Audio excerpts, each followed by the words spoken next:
know that this is personal for you. You were born and raised in Hong Kong. Your parents are still there. What's your take on the current situation?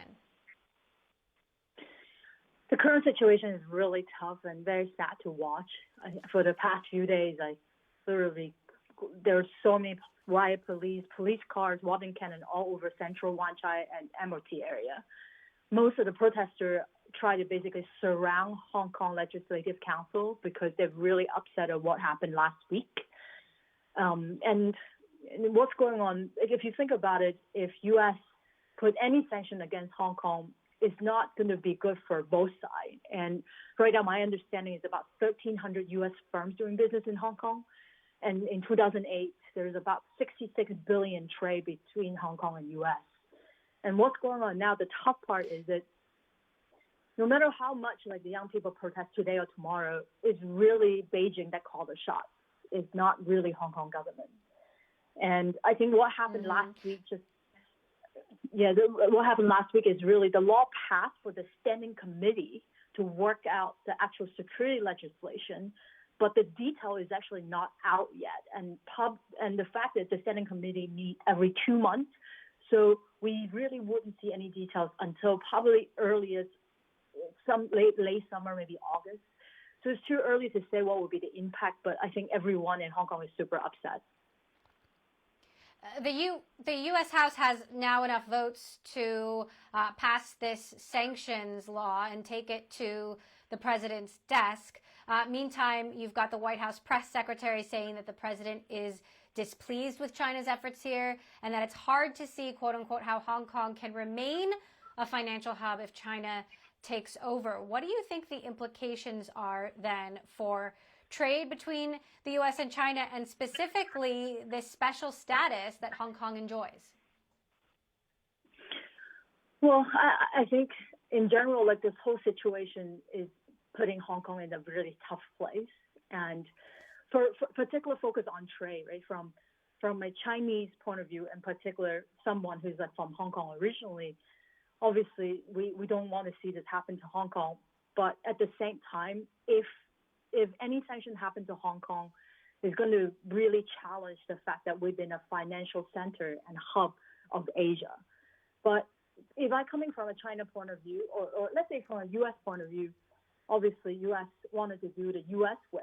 And of course, for protecting democracy, I get that. But in many ways, looking at what's been happening between China and U.S. trade war for the last 12 months, CB has actually been targeting and blocking all China and U.S. deal and investment, no matter what. So anything that has smelled like security, national security reasons related to data, healthcare, bio, computing, AI, CB has already blocked it. And from a China point of view or from a Hong Kong point of view, if China is going to continue to have a hard time doing any business in the U.S., just look at what happened to TikTok. It's getting so much scrutiny.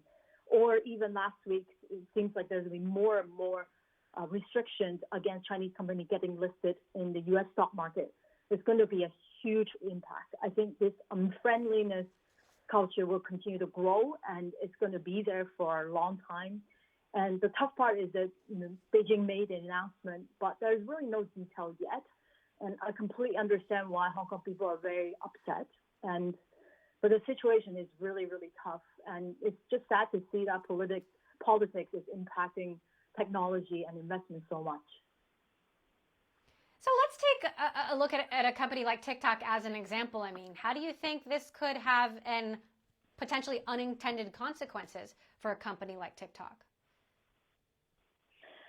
Well, I think just to start with, right, is company, not that many Chinese companies really like grow that big in the U.S. It's really, really rare to see. As we're seeing more and more Chinese companies want to go global, what's the implication is going to be? By just looking at, U.S. will continue to be super unfriendly for a while to any Chinese company, and it may not be the best place to be in terms of growth, in terms of market expansion, or maybe not even for exit, and definitely not for investment. So I think we need to be aware of that. For China to follow the U.S. way, it's going to be very, very tough. And of course, U.S. want to go with the U.S. way, and China want to go the China way, but it's going to continue basically grow grow sort of the distrust and tension between two countries. And it's just going to discourage many Chinese companies, and in fact, not just Chinese companies, non-Chinese or even global companies that come to the U.S. because it just seems so unfriendly. So how is this impacting your investment strategy? You know, is this going to be changing where you put your money?